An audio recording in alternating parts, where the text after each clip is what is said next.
Bonjour à tous, dans cette première vidéo de formation, on va essayer de faire le point sur l'utilisation du chartisme dans le cadre du trading. Il y a des avantages et des inconvénients à l'analyse purement graphique et on va essayer de voir dans quelle mesure on peut utiliser au quotidien le chartisme dans notre trading. Donc tout d'abord, qu'est-ce que le chartisme? C'est le nom pour parler de l'analyse graphique, l'analyse purement graphique, l'analyse visuelle. L'analyse chartiste ne concerne pas les indicateurs, c'est l'analyse purement visuelle, celle qui se passe directement sur les graphiques. Dans l'analyse chartiste, on va retrouver des notions telles que les supports, les résistances, les figures graphiques, etc.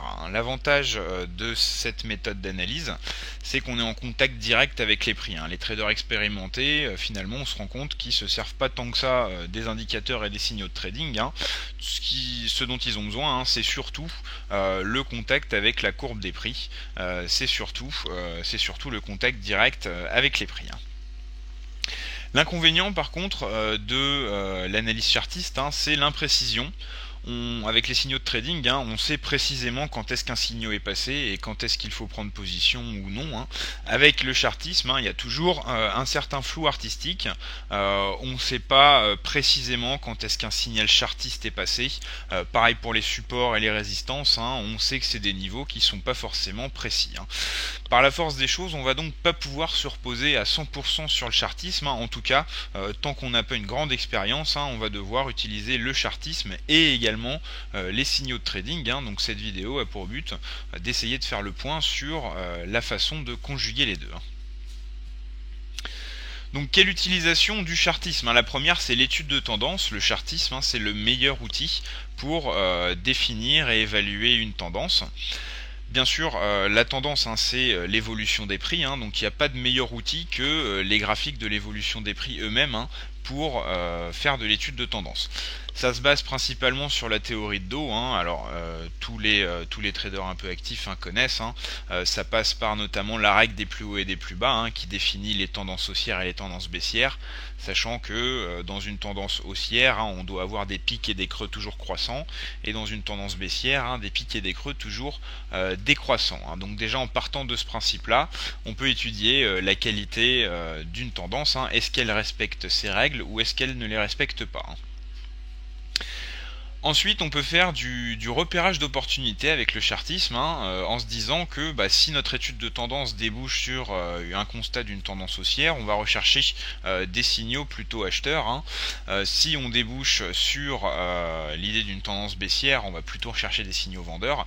Et s'il y a une anomalie dans une tendance, on va rechercher des précisions sur les indicateurs. On va voir par exemple si on était dans une tendance haussière et que cette tendance haussière commence à présenter des anomalies. Dans ces cas-là, on va s'aider de nos indicateurs pour voir si ils nous fourniraient pas des signaux baissiers et donc de retournement de tendance. Inversement pour les tendances baissières. Donc on va pouvoir déjà orienter sa recherche de signaux grâce à l'analyse chartiste. On va définir la tendance, et 2, ça va nous servir à orienter notre recherche de signaux. C'est vraiment en fait ça la grosse utilité du chartisme. On va pouvoir en fait pratiquer un écrémage chartiste au début de chaque séance de trading. Donc, qu'est-ce qu'on fait? Un trader qui suit plusieurs paires de devises sur plusieurs horizons de temps différents, il va avoir la possibilité de prendre position sur beaucoup de graphiques différents. Il suffit qu'on suive, par exemple, 5 paires de devises et qu'on s'intéresse à 3 horizons de temps différents. Ça nous fait déjà 5 x 3, 15 graphiques à regarder. Donc on va rechercher des opportunités sur ces 15 graphiques quand on pratique le trading comme ça, et on va avoir besoin de pas faire une analyse poussée sur chaque graphique. Bien sûr, si on faisait une analyse poussée sur chaque graphique, le temps qu'on finisse nos 15 analyses, une bonne partie des opportunités intéressantes serait passée. Donc l'idée, c'est de se servir de l'analyse graphique, de l'analyse chartiste et donc visuelle pour pouvoir assez rapidement donc repérer les graphiques où ça sera intéressant d'aller rechercher des signaux, de pousser un peu plus loin l'analyse. Donc on fait toujours une étude chartiste avant de rechercher des signaux. Ça permet déjà de rester en contact avec la tendance générale. Pour acquérir de l'expérience, on a besoin de savoir ce qui se passe directement sur les prix. On a besoin d'être en contact direct avec les prix.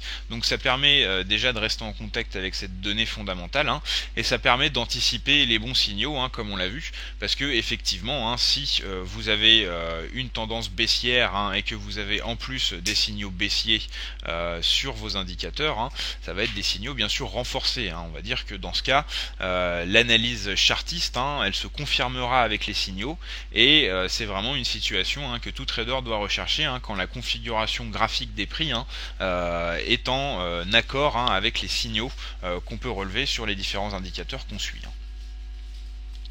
Donc pour terminer sur ce petit point, donc sur l'utilisation de l'analyse chartiste, on va résumer. Donc en gros, il faut utiliser l'analyse graphique pour 1. Faire de l'étude de tendance, et 2. Essayer de voir là où on va approfondir l'analyse, là où on va aller transposer notre regard sur les signaux de trading. Je vous donne rendez-vous à très bientôt pour une nouvelle vidéo de formation de l'accès premium professeurforex.com.